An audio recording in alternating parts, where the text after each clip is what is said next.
This is Jamie Drummond for Good Food Revolution. I'm here today at Bar Raval with Fernando Hidalgo. How are you today, sir? Oh, great. I'm excited being here in Toronto, first time to me. Your very first time in Canada, actually. First time in Canada, so I'm pleased to be here. Now, for those people unfamiliar with your house, please tell them a little bit about it and how it differs from another quite well-known sherry house. Oh, this is a family-owned business since 1874. I'm proud to belong to the family since I was a child, walking between the cask and knowing deeply the business, and what is probably one of the secrets of our business, the deeply involvement of the family. That is definitely reflects in the wines we produce. And it's quite a historied house when it comes to sherry, is it not? Oh yes. We started with two vineyards, La Panesa and Bonete, and ancient brands from 1860 and 1861. Okay. So we received some great wines as an heritage, and it was a great responsibility to maintain and enrich the wines we received. So it's a long history behind. And what would you say the overall philosophy was of your sherry house? It's a way of living, in fact. Our philosophy is to live deeply with love.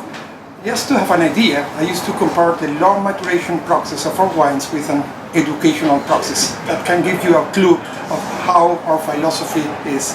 Be patient, with love, deep professionality, and the best of ours is in the wines we create.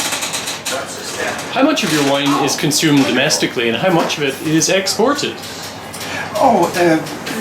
We are more about to 70% of our sales are abroad. So export market is more than 67% is export market. Wow. But I have to say that it's very spreaded in the market. So it's limited production, high-end quality, and we don't have a clear dependence of any of the markets. So these drops of Hidalgo wines around the world. Now, over your years in the business, in the sherry business, how have you seen the world appreciation of sherry change?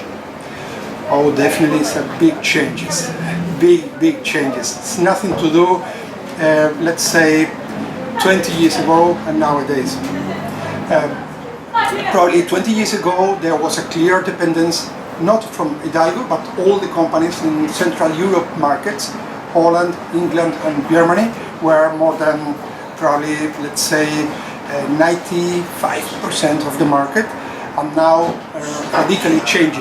And most of the wines that we have here today showing in the market even were known. So it's that long maturation process with deeply careful selection was an innovation in the tradition, and was known.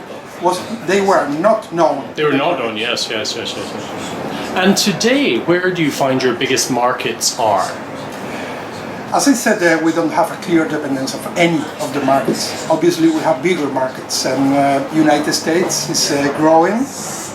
Germany is still an important market, United Kingdom, but Japan is a deeply special kind of market, because they appreciate very much our culture and the quality, and it's a fidelity market in which we have been more than 30 years working with the same importer.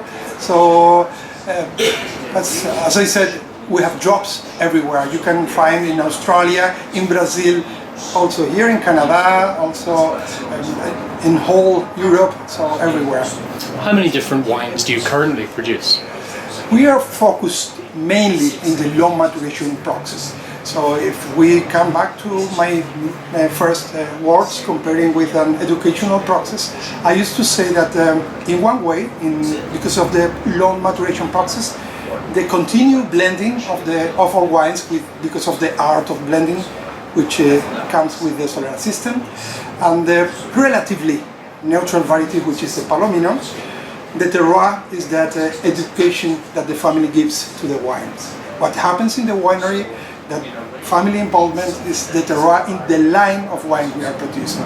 So there is none of them that is clearly different or better. We love all of them, as our sons or our daughters, we appreciate all of them in different moments, but the secret is that long maturation process and that terroir that means the educational. So you run all the way from the Fino style, all the way through the range, down to seeing what you have here. All those that we have here today are dry styles. Yes. So we show the wide evolution and how changes the biological or the positive oxidation evolution, what makes. So we start with the Hidalgo Fino, over 4 years in maturation. It's an excellent and clearly healthy and genetic optimum quality to start with, and then we jump in a range between 15 and 20 years, which is La Panesa, El Tresillo, and Villapanés. Oh wow! And we show how the limit of the biological maturation, a combination between biological maturation and oxidative, and mostly oxidative, and how the changes come in the wine, organoleptic, in tasting notes, and so on. Fantastic. Well, we look forward to tasting these in just a few moments. Thank you very much for joining us at Good Food Revolution today. Bye for now. It's been a pleasure. Thank you. Thank you very much.